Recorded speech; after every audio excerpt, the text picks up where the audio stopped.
Hey, my friends, welcome back to the Unsealed podcast, official podcast of Wings of the Eagle. Appreciate it if you said hello, who you are, where you're from.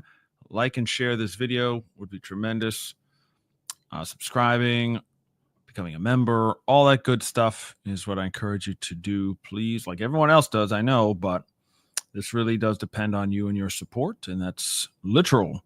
So if you see scrolling below, you can find out how to support us and become a member and all that.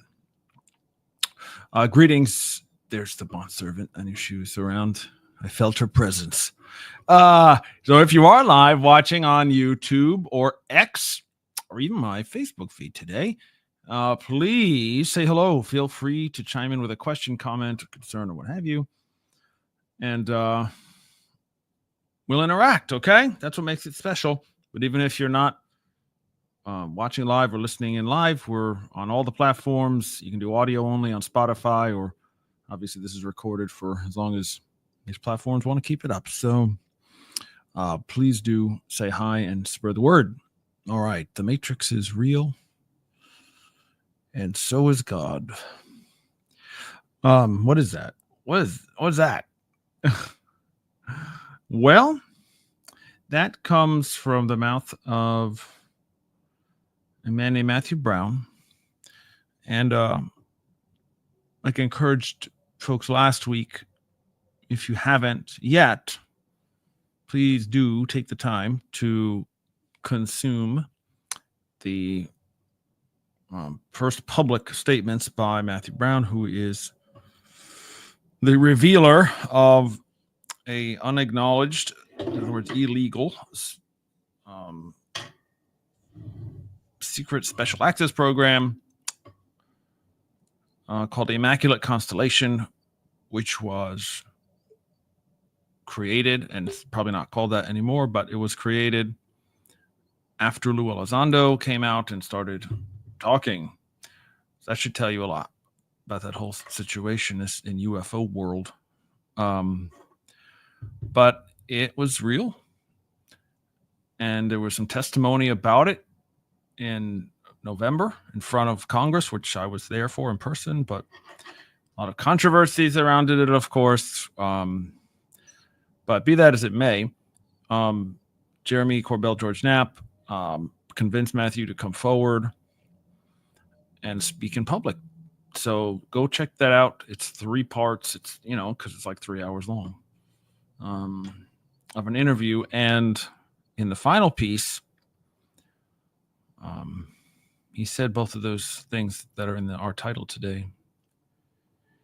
And the last statement came out of kind of nowhere. At no point in the interview or in his bio is his religion or beliefs or Christianity or whatever else even mentioned. So I had no idea what he believed or didn't believe until the last comment of the interview, which was Jeremy said, "Is there anything else you want?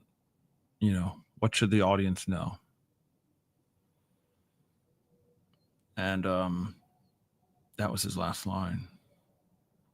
God is real. Okay, dokie. That kind of triggered folks, it's kind of funny to watch that happen. But so the Matrix is real. Now, I understand very, very well how often that movie and that term is invoked for just about every conspiracy you could imagine. If something is, believed, but by a few, but not by most, then all of a sudden, you're in the Matrix. You don't believe that. So I get it. Even to the level of truly disgusting, evil people like Andrew Tate, using it to describe when the police come after him for good reasons, and talk about sex trafficking and all that stuff. He says, you're just in the Matrix if you're going to arrest me or whatever stupidity. So with that said, I understand. With that said, I'm a big fan of that film, a big fan. Always was, right from the get, from 1999. And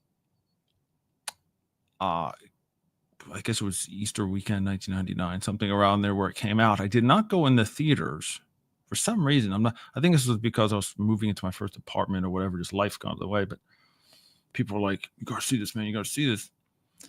And so as soon as it was available on the old school, the first on-demand services where I grew up, you could get it a couple of months later. So it's near the end of the year or whatever, 1999. Anyway, right off the bat, I'm like, wow, okay, I get it now. And a significant, and say what you will about the other movies in the series or whatever, but the original is a classic. And say what you will about the overtones, and there are many overtones in it. They're very intentionally put in there by the filmmakers.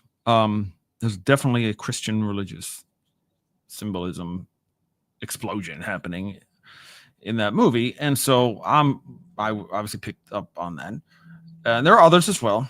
But a friend of mine also, who I made friends with in a year or two later,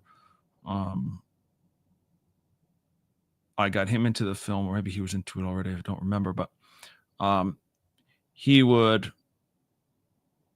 also got very involved in saying that, what is the Matrix? He would say, what is the Matrix? And he would say the Matrix is sin. That the whole world is trapped in sin and Jesus is the only way out. Like Neo. He's the one. Okay. Makes sense. Of course, that's not, I mean, that's a very philosophical way of looking at it. And the creators of the film and the writers, the ones who made the movie, are not Christians. I think they were just trying to appeal to that segment of the audience in a new way. Or maybe they were agnostic or undecided about what's real religion-wise or whatever. But they did make a point of certain things. And so in the film, the Matrix definitely is not sin. It's not even behavior. It's a control system. And the easiest way to control rebellious human beings, because that's what we are at our core, is rebels, which is leave me alone. I want to do my own thing. You can't tell me what to do, kind of stuff. So in the movie, obviously the powers that be, which are the machines, the machine world, had to strike a balance, and you find out later in the series that they tried several times and failed. But the sweet spot was giving you a minuscule, subconscious, near subconscious understanding of the truth, but just the tiniest fraction of knowing what's really happening. But most people just ignore it. They found that most every human will just get on with their slavery, because even though a tiny piece of them knows something is wrong and knows that there's more to the story and I'm really not free, they're going to go along because they'll dismiss it. I don't know what that is. Crazy thoughts. Let me just get on with paying my bills and regular life, right? So that's in the movie. That's how the control was kept, and even to the point where the machine world, they figured out that every time they tried this, it would break because somebody would figure it out and just want to destroy it. So they built that they baked that into their control system, which is allowing those who wanted to exit, basically to exit. And then at the end of the day, let them all gather in the same place and then destroy them. But with the one who was their leader, hence the one, would choose to propagate, would choose to let humanity survive instead of letting them all be destroyed by the machines. And that would be the end of everything for humans, they would choose to start the whole game over again where the human race could continue.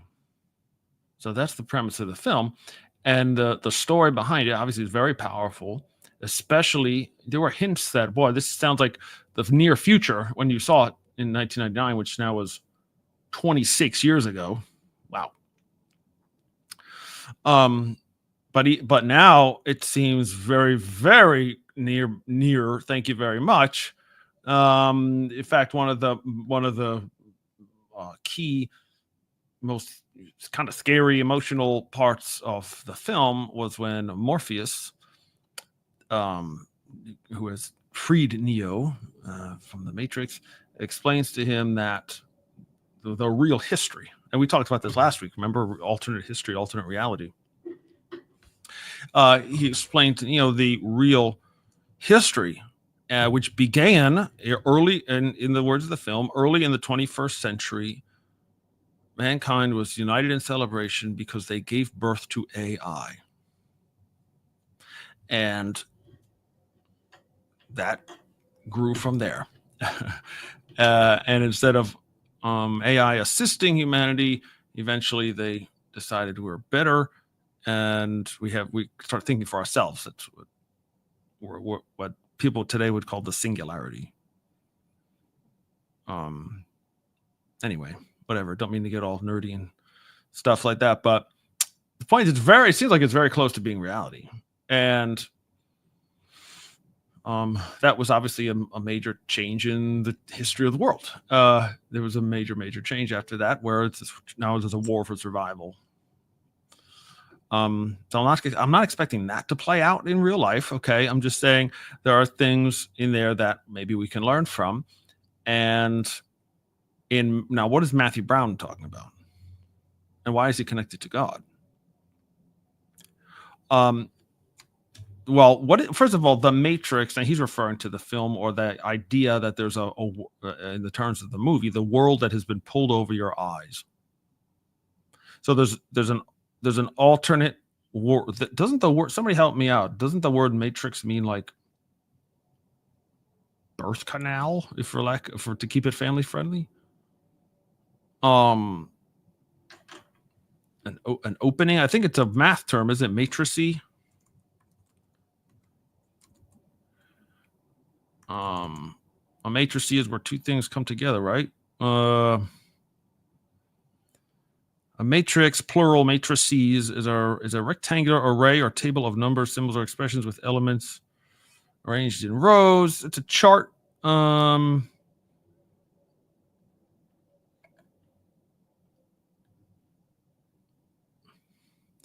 Anyways, and I'm looking it up. It says, why is matrix algebra so hard? So matrix is a bunch of equations put together in math terms. Okay. An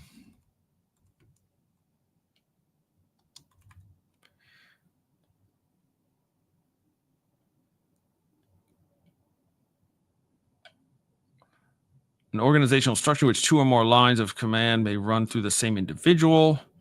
An environment or material which something develops, surrounding medium or structure. So I mean, biblically speaking, that word has been used to signify birth, the birth process. And that's an element, obviously, of the film where when he becomes free, and he just gets born out of that little pod, naked and afraid, right? So Matthew Brown is taking that, definitely the movie definition, which is there's a world that exists that isn't really true. What did he say? He puts it in terms of scientific knowledge, of knowing how the universe works, knowing how your world actually is, what it actually is, he doesn't really go into it, but the point is, he says we're being intentionally held back in terms of our knowledge of our world on purpose.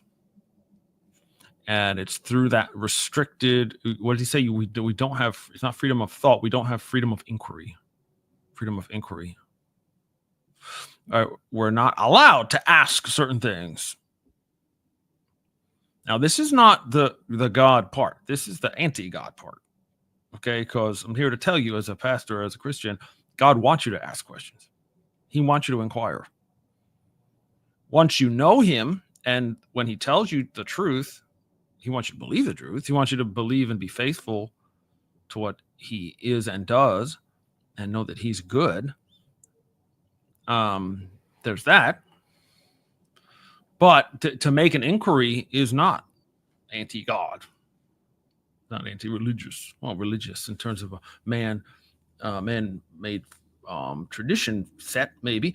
But inquiry is not a problem. So freedom of inquiry is restricted. That's what Matthew Brown is saying. And he's saying he knows this because he's seen it. He's not making it up. Or he's not waxing, philosophical about it. Well, I wonder if this means that blah, blah, blah. He's saying it matter-of-factly. Because he's seen it. Now, whether that's just in this Immaculate Constellation program or not, but it's a decent, even if it is just about that, that's a decent way to put it, because you are literally not allowed to see what's in this USAP. The world is not allowed to see the videos and images and scientific knowledge that Immaculate Constellation contains. Again, doesn't mean that's the only part of it. Doesn't mean that there aren't other program names or parts or aspects, or certainly other countries have their own. If this is all true, then they have their own programs to study and find these things out. And maybe that's coming to a head. But so there's another world, or it's not the right way to say it. There's this world that we're in is a lot more robust and has more to it. Not only that we do know, or that we can see, but that we're being allowed to see. In other words, there's some kind of mechanism. There's some kind of, whether it be technological or otherwise, I don't know. There's some kind of I don't want to say mind control, but something along the lines of the Matrix, where you have an imagined world, and the real world is the same, but way, way more to it. Right? Like, for example, the Matrix world in 1999, people are going to their jobs, they're on the Earth, they're in some kind of city, doing their normal things, oblivious, like they say in the film. They're oblivious to the reality that they're just slaves. Well, the world is real. The Earth is real. They're on the Earth. And even the real Matrix reality is, yes, they're on planet Earth. There are humans there. They are working. Right? They are doing their day-to-day tasks. But there's an extra layer of facts and truth behind it. Like, why are you doing that is not for the reasons you think, or that but there's something else entirely is happening. That your work is all mental, and it's producing the electricity in your body, which is true, to power up this false narrative. So you're actually, it's a symbiotic relationship. You're going through the false world, and the dream world that you're in produces physical results in the physical world, the real world, which is you sleeping in a pod, but your electricity is firing. And so you're producing body heat and, electric signals in your nervous system. And your masters, basically, your slave masters, are using that to power themselves, to look at it like eating. whatever. This is how they survive, is from your work, your energy and whatnot, and your production. And even the sickest, grossest reality of that is that your energy and what you're producing is actually going to continue. It's resulting in the continuation of the dream, is making more people slaves. So your participation in the Matrix dream world is making it possible for more humans to be involved in the dream. Babies are being born in the Matrix world and have no perception of reality at all, and all that. Okay, all right. So that's what Matthew Brown is saying.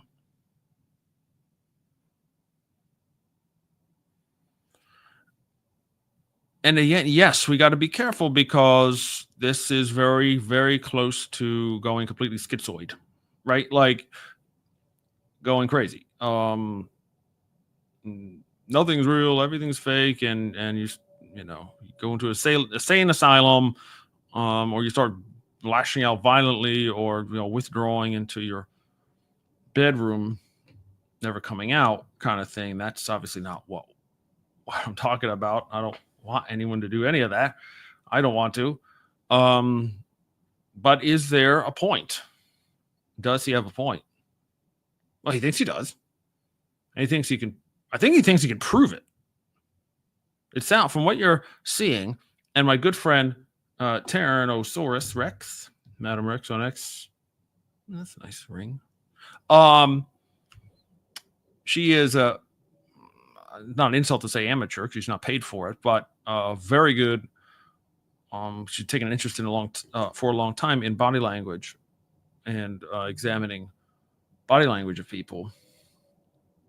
And she is, and if she's here, she can speak for herself, but she is very convinced that Matthew Brown is telling the truth, is legitimate. Okay. It's just one data point or one person's view. But what you haven't heard, and same with David Grush, what you haven't heard is that no official people are coming out saying this is false. Everyone's kind of panicked. So every indication is that it's true. And by the way, if you haven't, I printed it out. It's here somewhere. The actual report, the one that was made public to Congress. Is there a longer one that they have that has more info? I'm not sure about that. But there's a 10-pager. Remember the one that was missing the page? They took Corbell's introduction out and put a blank page in instead. That was great. And that was for a reason too. Okay. Security issue. Jeremy's a security issue apparently to these programs, which is a good thing. That means you should be on Jeremy Corbell's side. I printed out the whole Immaculate Constellation report that Matthew Brown wrote. That we know now it was Matthew Brown who created that. There's a lot in there, friends. There's a lot in there. A lot. So he's telling you this is the truth. And he says it took many years to confirm it. And this is going on a lot of information, not just something he saw one day and this one thing happened and a month later he retired, he quit and exposed everything on YouTube. That's not what happened. He tried to do it the way he was told to do it. If you see a leak, if you see a USAP that you're not supposed to see, that was the whole, the intro to the interview was, if you see something that you're not supposed to see, this is the process. Got to tell your boss, get it up the chain of command, let them take care of it, so you don't get in trouble. So it's like, all right, makes sense to me. Whoops, I saw something. Here's what I saw, boss. And they laughed it off and said, you didn't see that. Ignore that.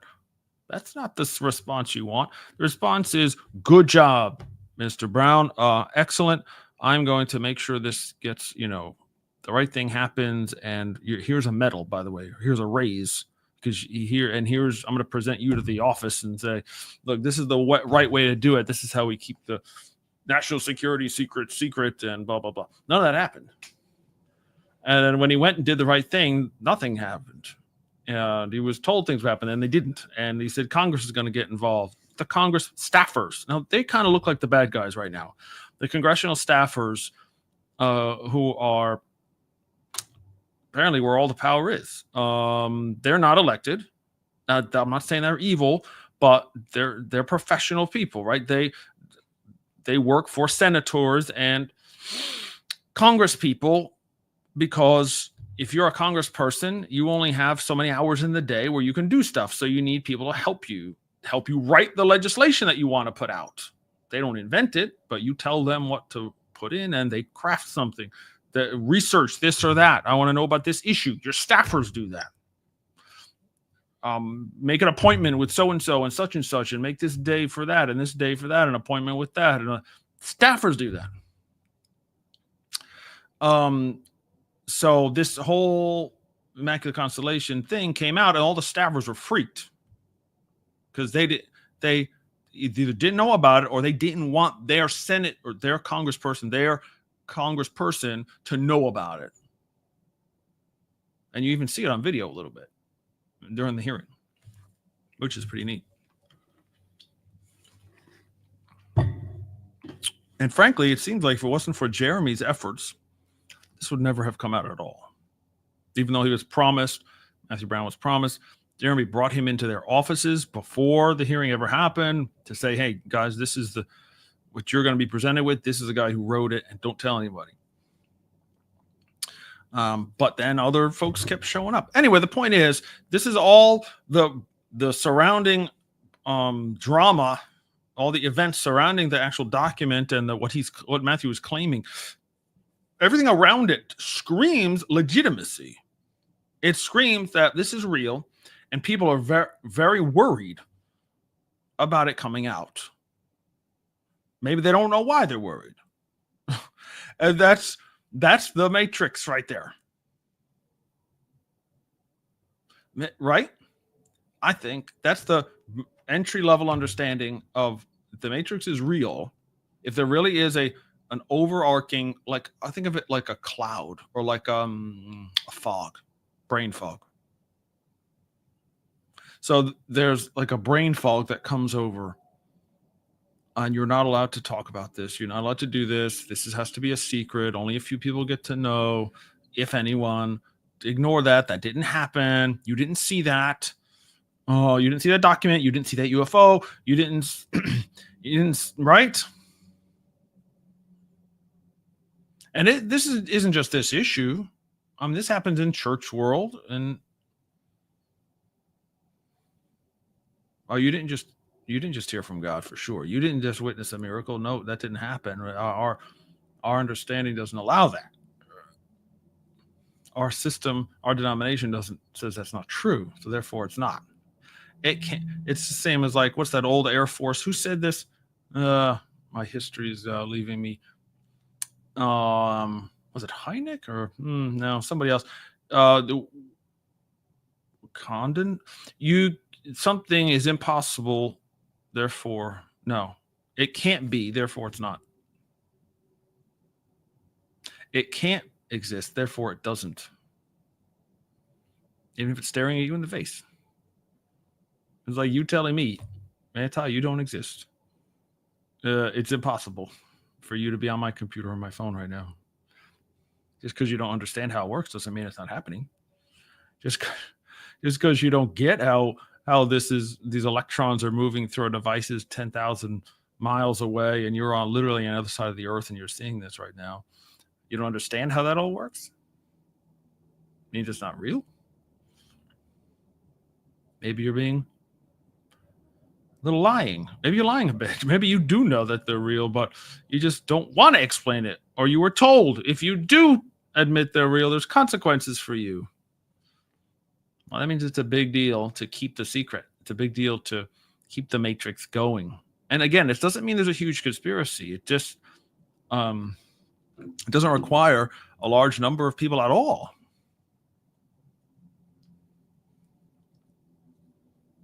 Especially if we're talking about high technology and things that we don't currently understand how they work. Look at the powerful things that we do know, that we can get done, that AI can write your article for you and beam my face across the universe, and Tesla's principles, like there's crazy stuff out, powerful things now that we know. What about the powerful things that we don't know? What if there was a 5,000 year head start?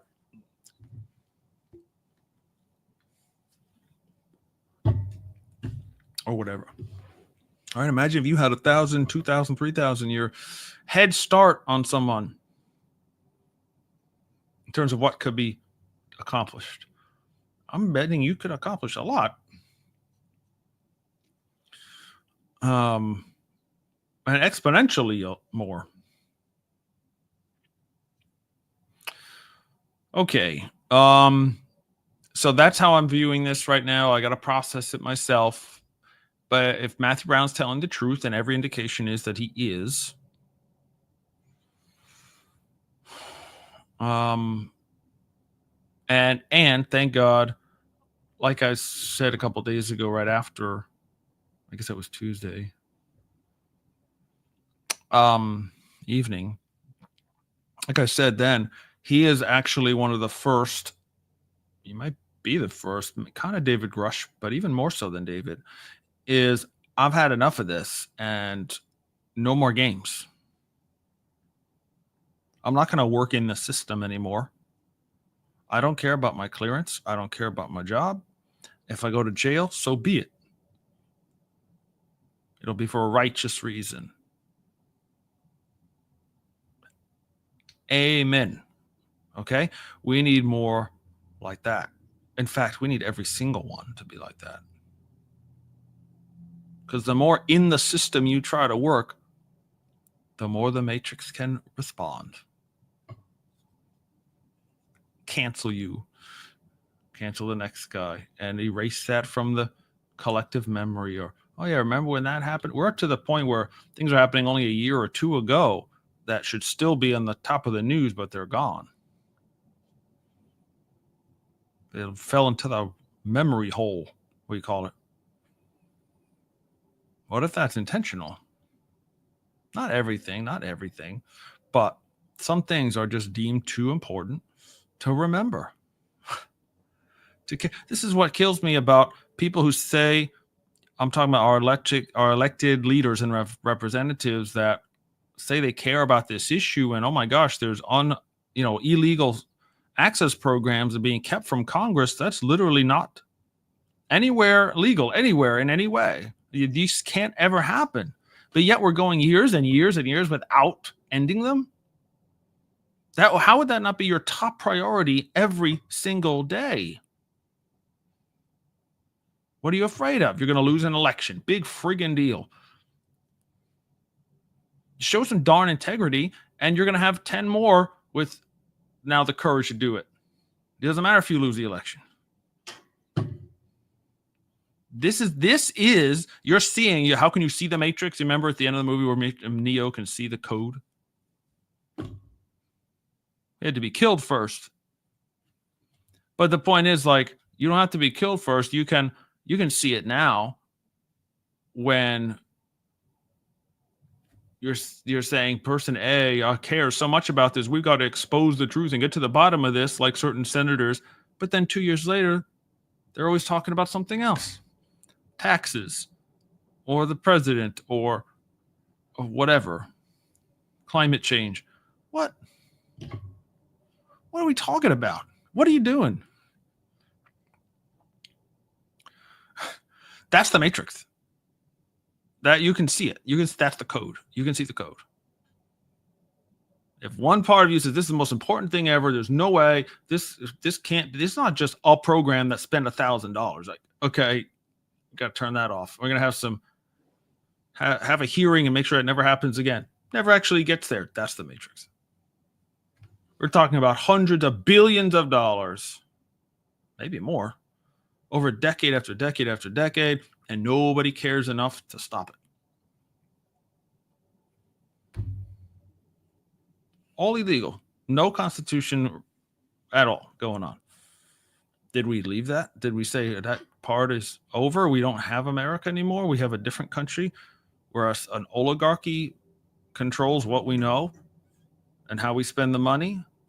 Do we still have civilian control of the military? Do we still have responsibility, like the powers in the hand of the people to choose their leaders? Or is another group of leaders choosing themselves and saying, screw the population, we're going to choose who gets to know what? That's the reality. Maybe your constitutional republic of America is the matrix, like part of it, like to something that doesn't exist where you think it does, but it really doesn't. I'm telling you, if there are special access programs for 80 years and billions of dollars spent and nobody is doing anything about them, you are in the matrix. Like, there is no America. It's been over. It's done, been over. So you better just acknowledge the reality and deal with that. There's Madam Rex. Yes, Seems Brown is telling the pure truth, more of it than most. All the props. Yeah, amen. So that's what I was telling you about before, about the body language and all. And he knows and may tell more too. She says she does. Yes, correct. And may that happen. And he also says, again, it's, you don't want to have false hope, because 9 times out of 10 it is false hope. That he said others are ready to come forward now too. Well, then let's hurry it up, okay? Because you can have 10 more come forward today. And unless there's structural change and the matrix, so-called, is fractured, nothing will change. If that veil of the brain fog over the population isn't broken, nothing will happen. It will continue. I'm sorry, Bounce Server. And we're talking about the Matrix. Zion. Yeah, Zion is in there. Obviously, a very intentional application of that word in the Matrix movie. Bounce Server says, I think the end times are very much a combo of tech and natural and supernatural stuff. We ain't seen nothing yet. Well, I definitely agree. We ain't seen nothing yet. What I'm still working through, Bond Servant, is the very blurry line between tech and supernatural.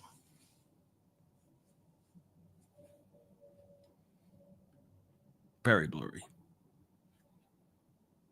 Because what's supernatural?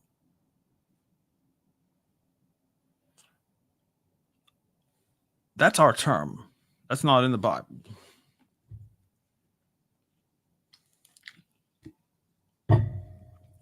Right? The closest we get to it is Jesus in John chapter 3, right? Talking to Nicodemus, and talks about the things of heaven versus the things of the earth.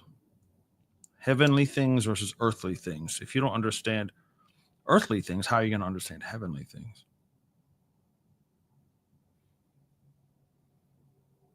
So aside from that, we really don't.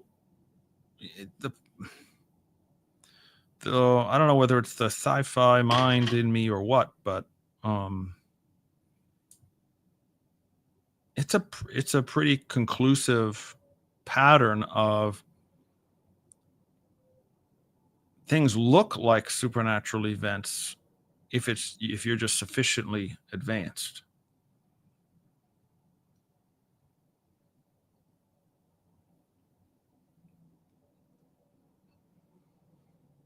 Right?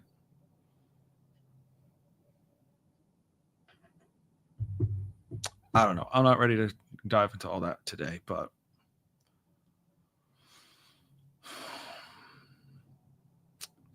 Bond Servant says, keep thinking of the false prophet calling down fire. That's Revelation 13. mimicry of Elijah and the prophets of Baal stuff. Yeah, that's how I see the chapter for sure. What he's going to do is getting revenge, even, right, for Elijah showing up the false god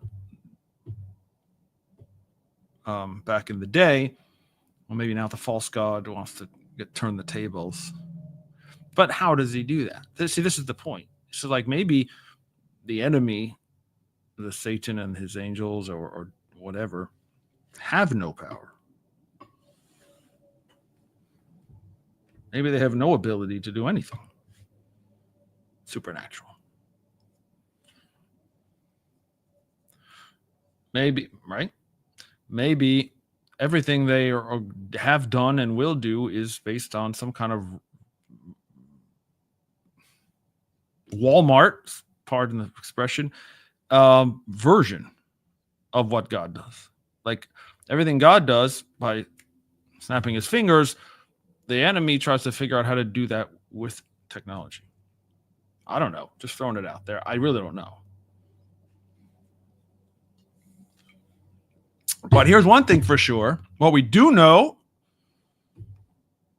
or what we've speculated, I think is a very educated speculation. And that's why we put out the hypothesis that we did earlier a month or two ago, is that we do have a real strong indication of high technology being sought and given from, at least the knowledge to do it, from fallen angels back in Genesis, not today, to human beings. And with that knowledge, the human beings acted on that knowledge and went to town, to the point where whatever the Tower of Babel was,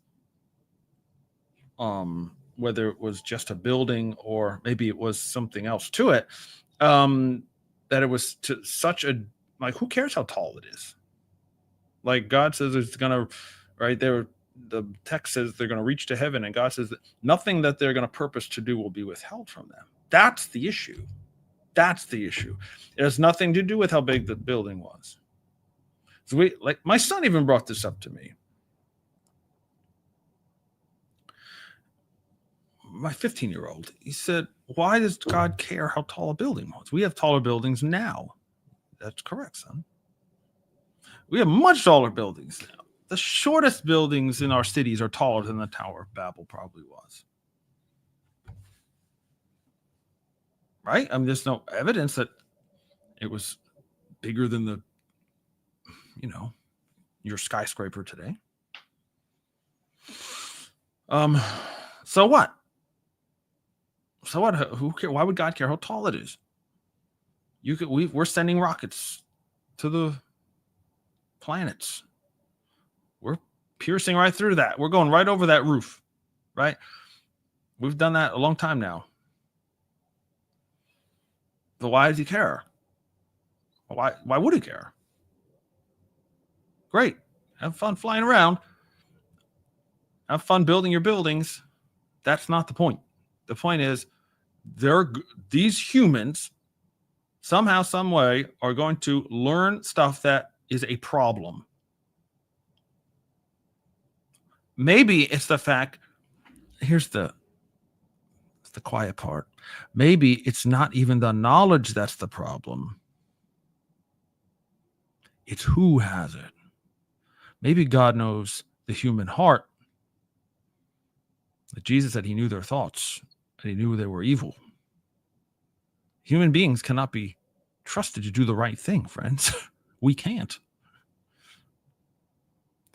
And every knowledge, like we saw in the garden, what did they do with the knowledge? Right? Like, knowledge was so important to them that they would defy God, that they would sin on purpose, that they would try to hurt God. They would try to become God. You will be just as God, knowing all good and evil. That's the same messaging.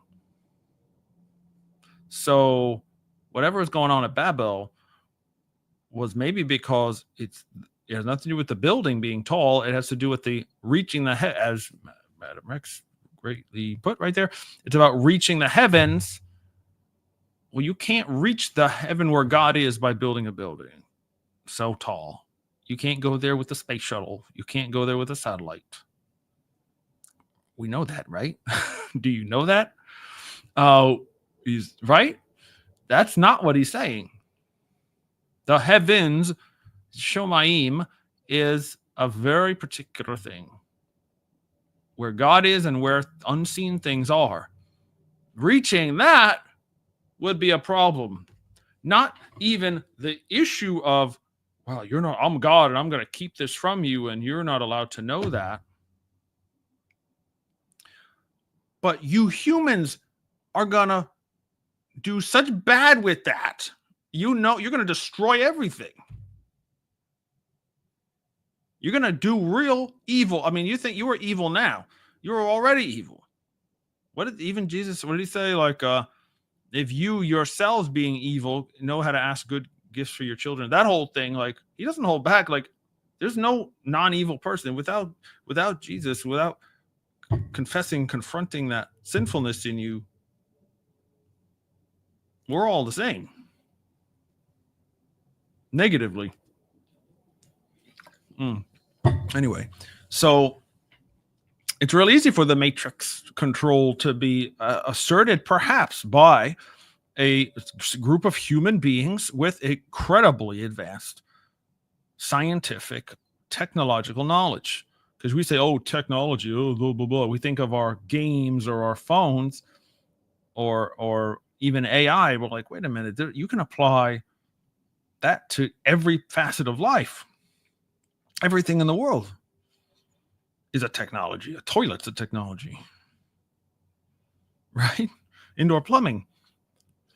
Your air conditioner. And through all the stuff that's super, super, super high tech. What we call high tech. So don't let that term throw you. What if there was a small group of people who had incredibly advanced a jump start? Who knows what they could do by now? And who knows what kind of control system that you can put in place to keep themselves. And I'm not, I know some people are going to say, oh, yes, we're talking about a breakaway civilization. I am talking about a breakaway civilization, but not a current one. I'm not talking about, and I know there's stuff coming out and there's great work being done. The real journalists, the 3 or 4 of them that exist in the world, are digging into how this funding is happening for all these programs and recoveries and this Cold War for super weapons and all that stuff. Scalar weapons, by the way, I'm just learning about them. That is the term that the governments are using in terms of what this UFO tech is yielding. Anyways,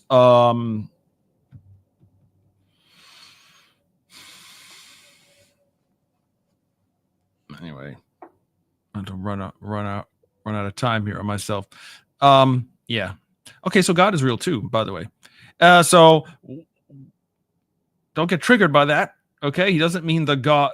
I love seeing the reactions. A lot of UFO Twitter is atheist or spiritual but not religious, and you can't possibly believe in the God of the Bible because that's obviously false. And there's all kinds of crap about how the Old Testament's forged and the God of the Old Testament's not real or is an evil God. Like, we've been through this as the church a way long time ago. We have already had these arguments. But to believe in the God of the Bible is just silly and insane. And how could you possibly do that and be involved in this topic? Well, hello, I am. These people who are chiming in, these ladies chiming in today are.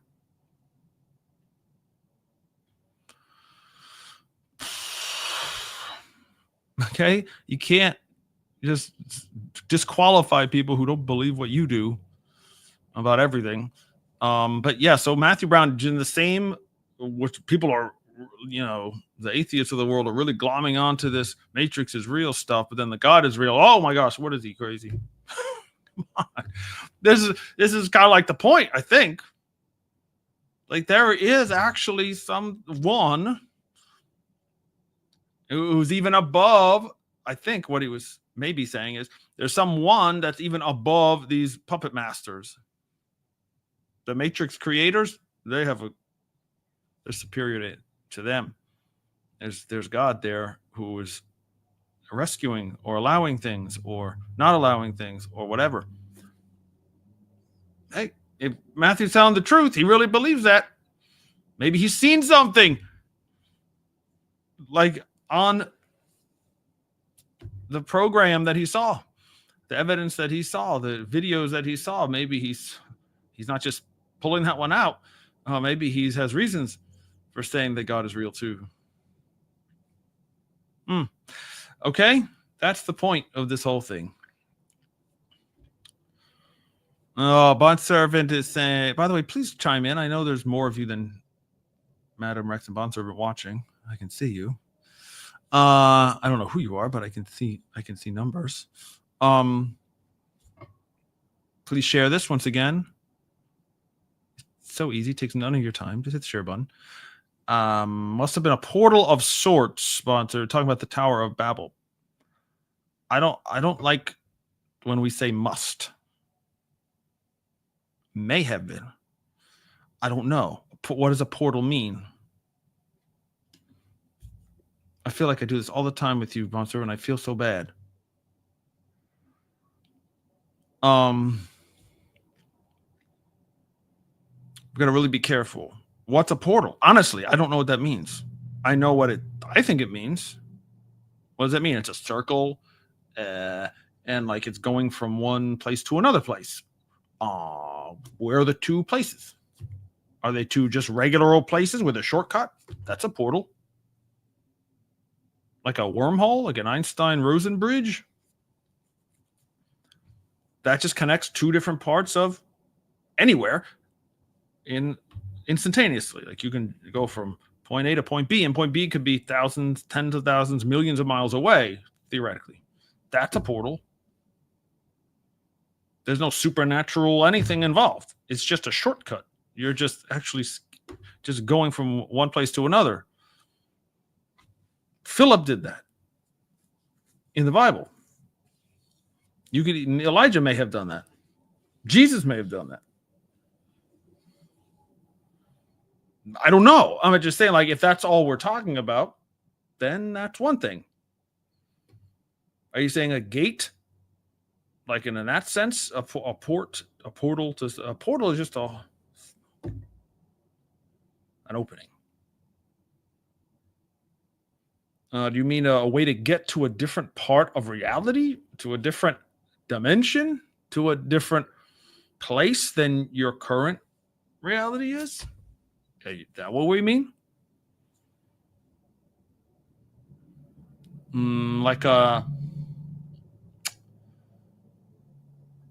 Like maybe you want to, or just going back to the original version, do you want to travel a great distance? Let's say from here to the moon.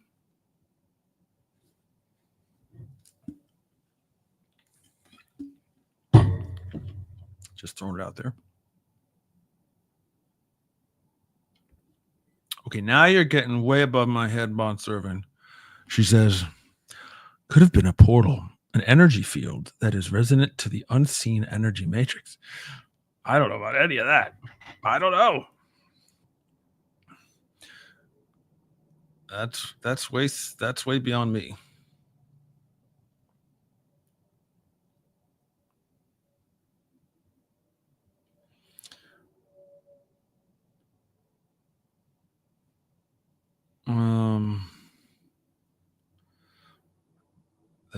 I know you keep saying this. You've said this a lot, Bonser, but I'm trying to put it in another way because I don't process when you say the veil is thinning. If veil is put there by God, in other words, a curtain like the tabernacle, right? If there's a curtain between one thing and another, it's never ever going to thin. God did that. He can tear it, right? What does that mean? Between what and what? We know in the sixth seal, it says the sky opens and rips apart like a scroll. That's when Jesus returns. Then you've got some rippage happening for sure. What could possibly do that? Right? This is from God's throne to the earth now is ripped open. That's one thing. Maybe this veil that you're talking about is not placed by God. There's the alternate thought. Maybe the veil was placed by other people. Hence the Matrix. Not angels, none of that second heaven stuff, but just this super advanced group. Maybe they created that veil. Maybe that's what's breaking.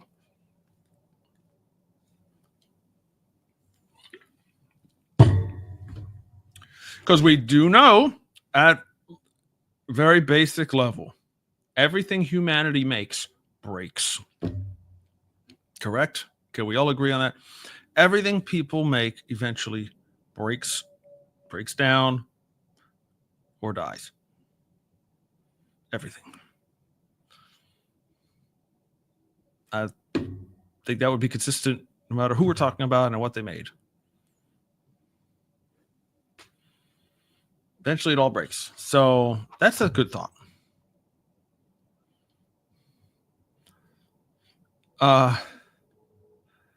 Okay. Madam Rex is about to entertain us with some humor, I think.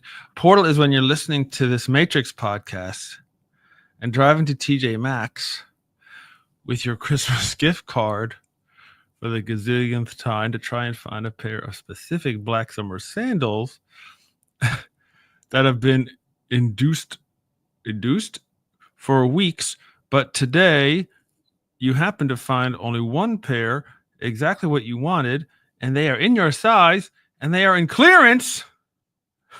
Just happened, true story.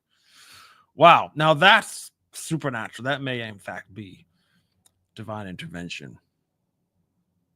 Your size and on clearance. Boo, booyah. Yeah, you feel like you won the lottery. You won the world. You just tore down the Matrix right there. maybe, Madam Rex, you're getting too close to the truth. And to get you off course, instead of the standard operating procedure of scare them or freak them out, we're actually going to make them, get a clearance item that they've always wanted, and they'll just be really happy with that, and they'll stop asking questions.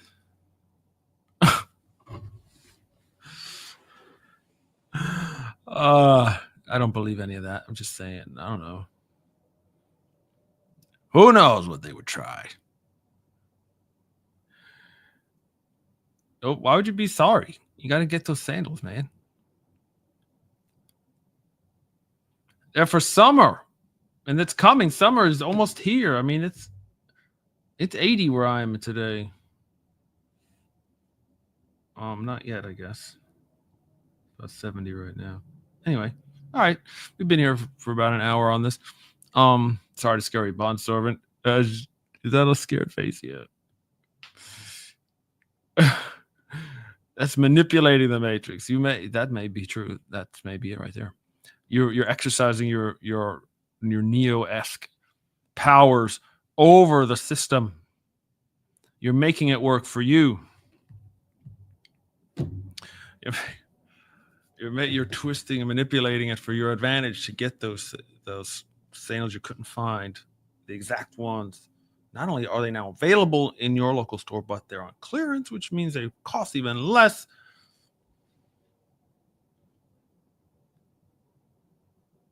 Oh, typos. Well, never have to apologize for typos around here. I'll make enough of them. All right, friends. That's it. The Matrix has you. I don't know. Is that what we want to say? It's real. It's there. It's a thing. That's what Matthew Brown says. God is also there and real and a thing, a person. I hope that he. So he's watching and involved. That's the thing about the God that I believe in. He's actively involved. He's not just a absentee landlord who sets something in motion and then observes like a TV show and say, oh, that was funny that happened, or that's weird, or that's bad, or that's good. He's actively invested. That's why he sent Jesus. He's actually actively invested. All right, bondservant, you got me now. The oracle says eat cookies. Yes, she does. Here, have a cookie. That's your new code name, bondservant. That's how I picture you. Very profound, wise woman, always serving up cookies. That's a very good description. You're our in-house oracle to Unsealed. Fantastic. Love it. Loanne, hey, what's up, sister? Go back to this. Jumped in at 38 minutes. Yeah, you missed more than half of it. Sorry to say. It's okay though. It's okay. Definitely leave a comment if you'd like, even if we're not on live. I'll make a good effort to get back to you promptly. No guarantees, but give it a shot. Okay. Please do share this once again. It was really, really helpful if you hit like at least. Just hit the like button.